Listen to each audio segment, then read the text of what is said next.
Tie-in games have always been weird to me. We used to get so many of them throughout the early 2000s and 2010s, but they definitely started to die around the late 2010s. Game companies saw how big the mobile phone and tablet market was, and how literally every single person in the family had one or two devices. Not only would it be cheaper to make games on mobile, but they could also shove in tons of microtransactions and ads. So instead of getting a shitty tie-in game for new movies or shows, now we get an even shittier app. Not to say we don't get games based on TV shows or movies now, we just got a Peppa Pig video game. But back then, we had a video game for literally everything releasing. Over the Hedge? Sure. Hotel for Dogs? Makes sense. White Men Can't Jump? I don't even know how to defend this one. Most people see tie-in games as kids' games, which makes sense. Most kids would be stupid enough to not know the quality of these games. They just want it because it has a dog on the cover. But this makes me wonder, who the hell are these games made for?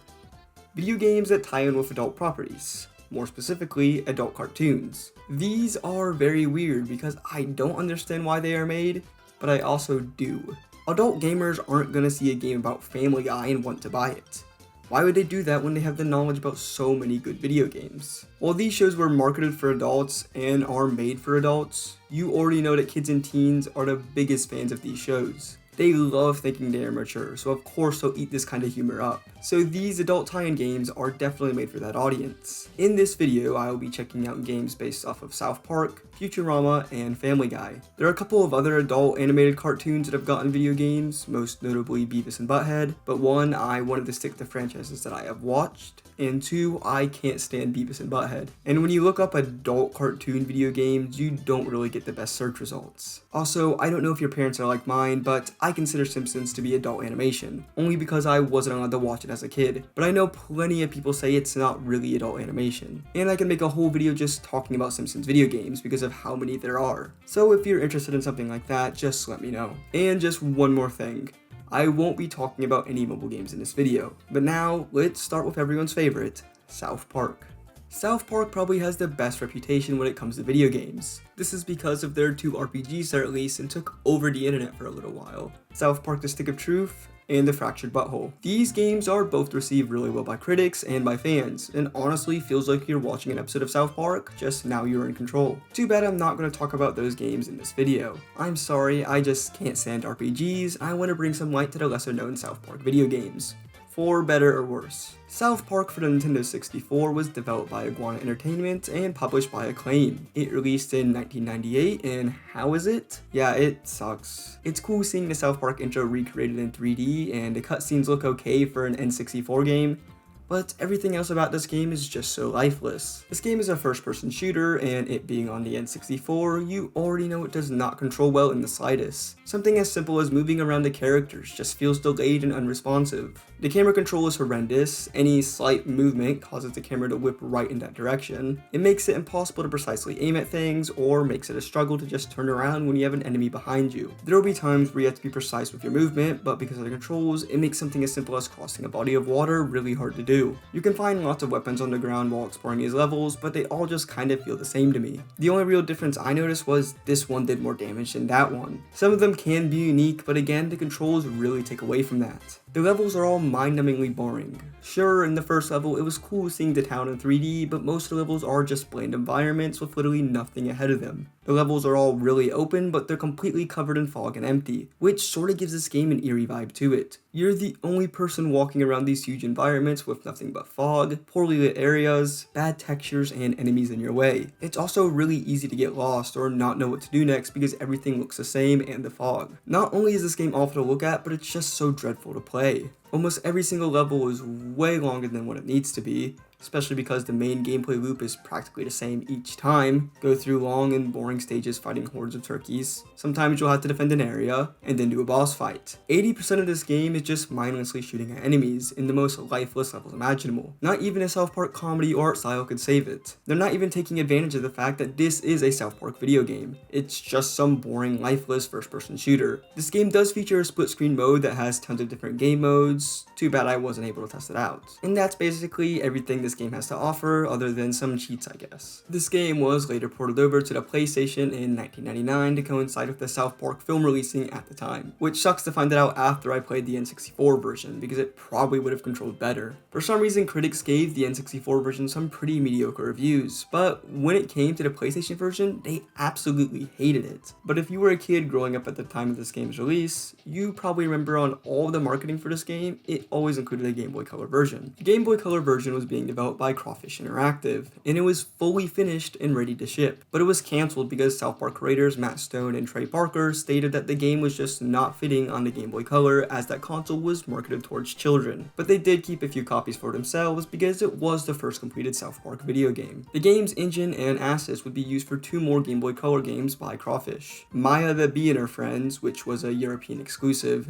and The New Adventures of Mary Kate and Ashley. So at least the game didn't amount to nothing. But in 2018, the ROM of the game was found by Da Cool Dude, who posted it on the Lost Media Discord server after months of contacting one of the developers of the game. Now the whole entire game can be played by everyone. Let's check it out. The game is already making a pretty good first impression with its opening cutscene. All the characters look like they're right from the show, but it's insanely weird seeing so much cussing on a console that looks like this. This game is a 2D puzzle platformer, and it's actually pretty decent. All of the levels are about saving Kenny, and to do so you'll have to solve multiple puzzles by swapping through characters. Each one of the boys do different things. Cartman can be stood on and can also be thrown by Stan, but he's the slowest and heaviest character. Stan can throw Cartman and pull levers, and Kyle can be jumped on for a jump boost and also has the highest jump. Also, the boys can all do this for some reason. It's honestly quite a fun and challenging puzzle platformer. The stages are all short, so none of them really overstay their welcome, and you're always getting new and unique challenges thrown at you. Well, except for the UFO missions, those ones are quite boring. All the challenges are great brain teasers that really make you think. It's all about what character you should use. This game also does the Triforce stack way before Nintendo stole it in Triforce Heroes. Anyways, this game just has an addictive nature to it.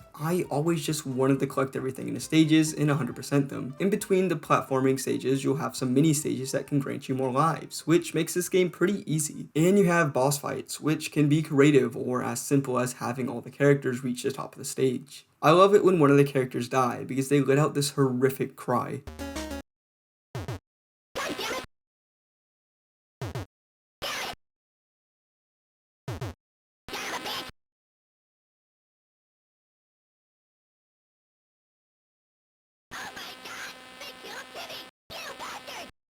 But while this game starts out as fun and addicting, the main gimmick of this game can grow quite stale after a while. I enjoyed my time with this game, but it's definitely made to be played when you need something to do for 15 minutes. But like, sure, it may be really simple and nothing all too special, but it was at least better than the console version. Now the next South Park game wasn't only just cancelled, it was also very early in development. It was a spiritual sequel to the N64 game. This time it was an open-world action-adventure game for the PlayStation 2, GameCube, and Xbox. It was described as Simpsons Hit and Run, but with South Park, which would have ruled. Barely anything about this game was known until a build was found on an Xbox development kit. Obviously, it being so early in development, it's very buggy and you can't really do much. But you can walk around Cartman's house in 3D, and honestly, it looks really cool. This game was also going to contain split screen as well. It's unknown if it was the whole game or just a special mode, but this game sounded ambitious as hell. The info for why it was cancelled isn't really well documented, but I did find some stuff online saying it was because the producers of the game have never been in the producer role before, which gave the developers, BuzzMonkey Software, a really hard time developing the game. A lot of unprofessional, aggressive, and weird behavior caused Ubisoft to just shut the project down and fire the producers in charge of the game. It really sucks this game was cancelled because it honestly would have been a really cool idea, and it's always fun exploring the worlds from your favorite TV shows. South Park is a franchise I can see working quite well as a video game. A show with so many characters and a really big world could be fleshed out with a video game. It's obvious that fans would probably enjoy it considering how well the South Park RPG games did. But unfortunately, I don't see us getting a new South Park video game anytime soon. The creators seem to have their hands full. So while that franchise may never get a video game again, how about a franchise that constantly comes back from the dead? Futurama, a show notorious for not actually ending, is coming back this July, which reminds me of the first time it got cancelled in 2003, because while that last season was being made, so was a Futurama video game. Development started before the series knew it wasn't going to be picked up for a 5th season, but the game would not release until after the last episode was aired. This made the game known as some sort of lost episode, because it included 28 minutes of new animation. Not only that, but most of the crew from Futurama worked on this game. Matt Groening was executive producer, and the original writer for the series, David X. Cohen, directed the voice actors, which most of the cast consisted of the original actors. And to make it even better, they made original music for the game by the guy who composed the music for the series. This was sounding like it was going to be something special. Too bad it's very mediocre. When this game released, it did not do well at all.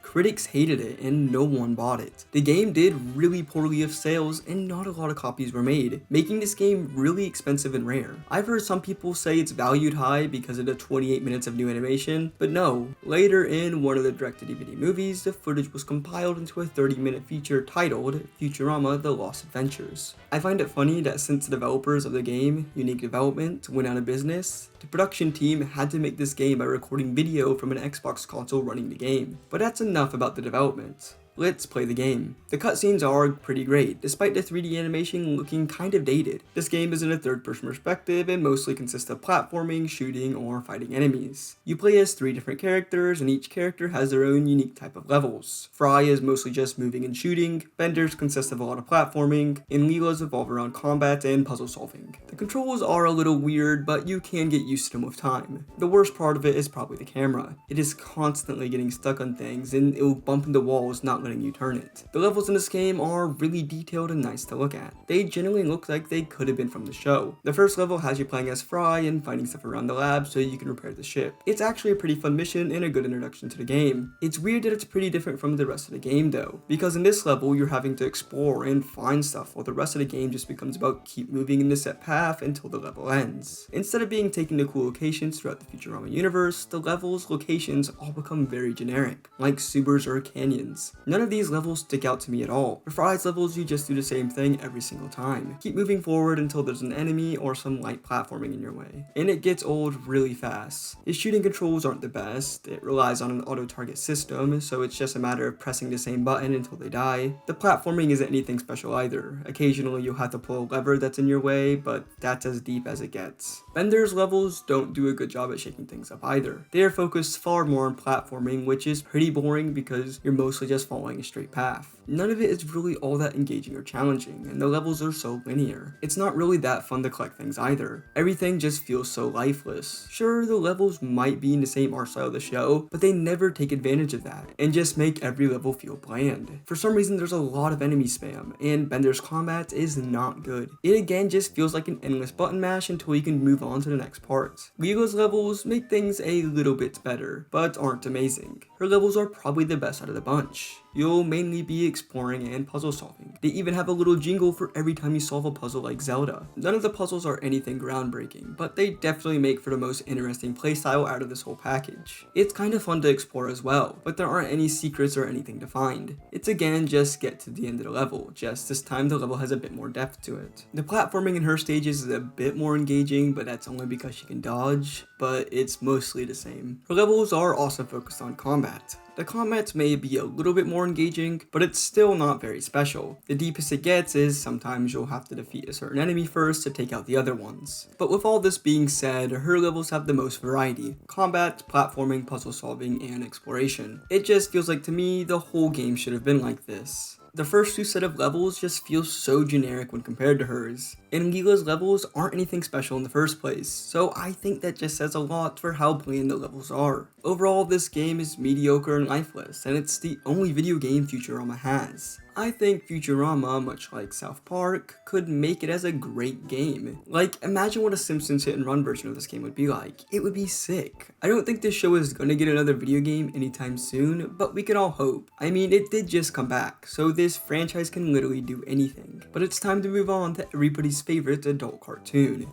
Family Guy. Family Guy doesn't have many games, which is kinda surprising, but maybe the games they do have are good. The first game, titled Family Guy the Video Game, was released in 2006, developed by High Voltage Software and published by 2K. Now, before playing this game, I never really knew much about it, other than the fact that it's really popular in the speedrunning community. So how does this first Family Guy video game hold up? Yeah, it's really boring. For starters, these cutscenes are taken in such a weird direction. Like, the characters are 3D, but the game keeps them in this 2D perspective, and it feels just really off. I mean, it's nice that the game is voiced by its original cast, but that can only get you so far. The loading screens are really cool though. They play the same transition music and have the same establishing shots they use for the show. It's honestly a nice detail, and it makes this game feel like an actual episode when it's switching between characters or locations. The first level got me really excited.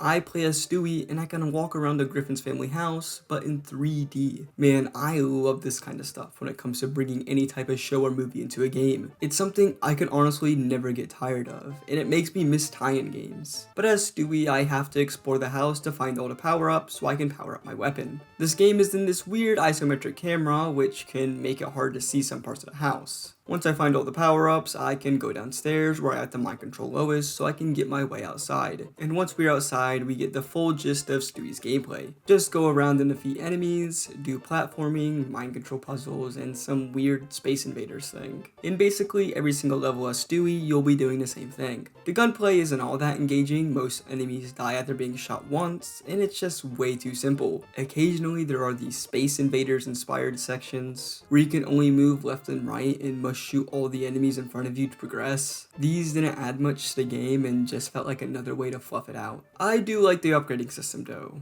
Once you reach a certain number of power-ups, your blaster will be upgraded. This encourages you to do your best on all the platforming and exploring. Even if the blaster upgrades all kind of sucked, it was kind of addicting to collect the power-ups. Sometimes there will be puzzles you have to solve, like shooting your bullets in a certain direction so you can hit a switch, or mind controlling people so they can do something for you. These were a pretty decent way to not make the game just mindlessly shooting, but most of the time they don't wow me. The level design is fine. It starts out pretty cool with the house and then the hospital, but it quickly gets ruined when you have to shrink down in Peter's body. I thought the original two locations were pretty cool and fun locations from the show, but the whole last bit of the game just takes place inside Peter, and it all looks the same to me. The platforming is just okay. Stewie can glide and grapple on things, but it's just mostly forgettable. When you're inside Peter's body, a lot of the level is just sliding sections, which are really annoying to control. And there was this one part of the game where I got stuck in one of them, because you can't jump during it. So I had to restart my game. But since this game is based on Family Guy, of course it's gonna have cutaway gags. These happen randomly while playing and will just be short 5 to 10 second minigames. Most of these are from previous episodes and they're all just kind of forgettable. So I guess that means they weren't too far off from the show. But I don't know, I think there could have been a way to better implement them. But overall, the levels all consist of moving forward and getting to the end of it. And by the time you're halfway through the game, it gets pretty boring and nothing new is going on. So good thing there are 2 more characters to play as. So during this game, you'll be randomly switching between different storylines, kind of like the show. One with Stewie, one with Peter, and one with Brian. And I'll be honest and say, this is actually a really cool way of making this feel like an episode of the show. With Futurama, you only switch characters because they felt like it. There was no real reason for it, at least plot-wise. But here you get 3 different stories going on all at once that constantly intersect with each other. Just the way it's presented and done makes it feel like an episode of Family Guy, and it honestly makes it kinda charming on how well done these transitions are. This was by far one of the best parts of the game for me, which is kind of saying something. But let's talk about the other characters. Peter's gameplay is inspired by beat-em-ups like Streets of Rage or Final Fight, just going through different parts of town and beating up anyone in his path. And most of the time, these are just people minding their own business. The combat is okay. For some reason, you can only attack certain people with certain moves, like children can only be kicked, old people can only be punched, and adults can only be uppercutted. This made the combat feel a lot more complicated than what it needs to be, and honestly got kind of annoying. Fighting just feels really unresponsive. Your moves have no power to them. Like, you can punch someone once, but they won't have a reaction to it. They'll only react when you do a full combo on them. It doesn't feel right, and it doesn't help that when you punch someone, it has no animation most of the time. So it has you and whoever you're fighting taking damage at the same time, so it makes you feel kind of defenseless. You can also pull off super moves, but it's not anything too special. As you progress more and more, you unlock new moves, but one of the main gimmicks for Peter is that he can take on new personas for some reason. Yeah, and this is where you can see how the game just did not age that well. At least in the show, it is probably just a cutaway gag that you would probably forget, but here it's a whole entire level dedicated to that bit. And it's just so bad. Anyways, these new personas give him new fighting animations, and that's it. Peter's gameplay was overall just really boring. I know I say just keep moving forward until you get to the end of the level a lot, but this gameplay is literally just that. Every level is exactly the same, just this time the enemy has to be defeated using a different combo, and it just feels so mindless and unfun. The only time his gameplay really surprised me was when I punched God and he instantly killed me, or when something really unfunny happened, like the pooping minigame where I had to remember toots in a certain order to make a song.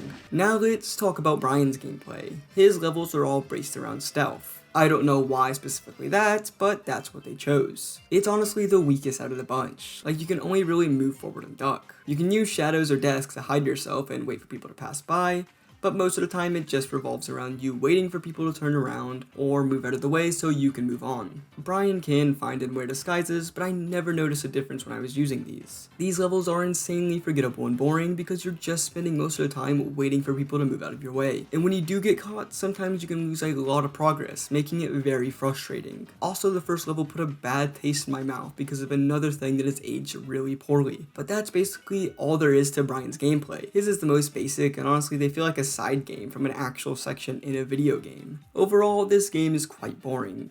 It reminded me a lot of the show and is probably the only game in this video that has actually done that, but it still doesn't really do much with it. Like, I love the idea of switching between characters with different stories to go through, but when two of the characters are really unfun to play as, it kinda brings the whole game down and makes it a slog to get through. And even the best character's gameplay isn't all that special. But the next Family Guy game would not release until 6 years after this one. That was mostly because it would go through a lot of different changes. Heavy Iron Studios was contracted to produce this game from Activision and Fox. Activision wanted a zombie storyline and gameplay, similar to Left 4 Dead, so they started development on Family Guy Road to Death. They spent 6 months putting together a prototype, but it was apparently way too dark and they had to change a bunch of things. And this is when things get kind of weird. According to someone who worked on the prototype, they said this. During a meeting with Seth MacFarlane, he flipped out at all the violence and blood and then assigned 2 writers from the show. The game went through another 6 months of development towards alpha, beta, final, only to be shelved in development to start over again. We were all scratching our heads. Apparently when he saw it, he screamed, "WTF is this?" Then a tirade about blood, violence, etc. ensued. We have been asking Fox, followed by Activision, to have Fuzzy Door provide writers from the show. After the meeting with Seth, 2 writers were provided. Family Guy Road to Death was scrapped and completely morphed into something else, which is a huge shame. The public didn't know anything about this game until 2017 when a former employee posted a trailer and footage of the prototype. This game looked really fun, and you can tell a lot of the devs were passionate about what they were working on. This game would later be called Family Guy Back to the Multiverse. So let's see if this game was worth scrapping the other one. This game opens up with the intro from the show, which I guess is pretty cool, but we still have 3D animated cutscenes and they look fine. Just everything is really stiff and slow, but after that the game starts. It's a third-person shooter. In the first level, you have to help the nerds throw a better party than the jocks. So you must go around college campus doing different objectives until the nerds are satisfied. This is actually a pretty good introduction to the game. The level is massive with lots of cash and collectibles to find. The setting is pretty unique and looks like it's from the show. Most of the objectives in the level have you going around the campus killing people, collecting a certain amount of objects, or destroying something. What you do in the mission isn't anything amazing, but it's actually surprisingly fun because of the controls. The shooting controls in this game feel really well made. It's satisfying to get headshots and aiming feels great. As you progress through the story, you unlock more weapons to use. You also have a melee attack and some special items, but I barely used them throughout my playthrough. The level has so many Easter eggs and characters from the show just hanging out. My favorite thing to do was try to collect all the collectibles in the levels. If you got them all, you unlock a character, a costume, or even a multiplayer stage. Throughout the whole game, you'll be playing as Stewie and Brian. They both do the exact same thing, but this whole entire game has split screen multiplayer. It's quite a weird feature to have in a game like this, but sure. After this first level though, the rest of the game feels more linear in comparison. Like the levels are all still massive, and you do basically the same thing, but they all just go in one path rather than being able to go wherever you want. Even though the gameplay loop gets old pretty quickly, the game still stays decently fun. The settings for most of the levels are pretty generic, but it does kinda build on the world of Family Guy. The most these levels will do to switch things up is throwing in a super basic platforming section or a boss fight. I don't have much of an opinion on the platforming because it happens so rarely in this game, but the boss fights are just okay. Most of them are really easy and just rely on you hitting the boss in a certain area. I think my favorite levels would have to be the first level and the pirate level. I just love the settings for these levels, but in the pirate level, you start off with nothing and have to find all your weapons again, then shoot cannons at enemy ships, and then have a boss fight against Peter, who is now a pirate captain. It's a pretty good time. Also, for some reason near the end of the game, you play as Peter and have to fight a chicken with some pretty decent fighting controls that are never used again. It's cool, but it's so different from the rest of the game, and it's only like 5 minutes long. Something that I started to notice is that the controls feel like they were made with player versus player combat in mind. Like the shooting controls feel so smooth, and for some reason you can emote. And that's when I found out this game has a pretty good multiplayer mode. Lots of different characters you can be, loads of guns and game modes, and tons of maps. Unfortunately, this game is dead, especially since it got taken off Steam randomly for no reason, so I can't play some online matches. Other than the story mode and multiplayer, this game has one more game mode, and that's challenge mode. In challenge mode, you only play as certain characters and do small objectives in a set amount of time. These objectives can be anything like take a certain number of photos before time is up, kill a certain amount of enemies, or get to a certain area before time runs out. These are all okay. The only one I really enjoyed is the one where you play as Mayor West and have to survive hordes of enemies, but most of these are pretty forgettable. At least they give you something else to do. And that's basically everything Family Guy Back to the Multiverse has to offer. Overall, it's a pretty decent package. Honestly, the best game I played out of all of these. It's not amazing at all. I wouldn't even consider it a good game, but hey, it does its job. Something I find most interesting though is that this game got absolutely awful review scores when it launched. Like, this game isn't that bad, but I do think the original idea would have been better. From the trailers alone, I can tell it looked a lot more unique, and it would have been releasing during the huge zombie video game craze, but oh well. So are adult cartoon tie-in games any better than kid cartoon tie-in games? Not really. Honestly, they felt about the same quality as most normal tie-in games, so they don't really break any new ground, which kinda sucks because a game in any of these universes would be pretty cool, and I could see it benefiting both people that watch the show and people that play the game. Simpsons Hit and Run just set the bar way too high, and I know all of us wish that tie-in games from the past were just as good. I don't know if tie-in games will ever make it big again, but if they do, please, at least give us another White Men Can't Jump video game based on the 2023 version.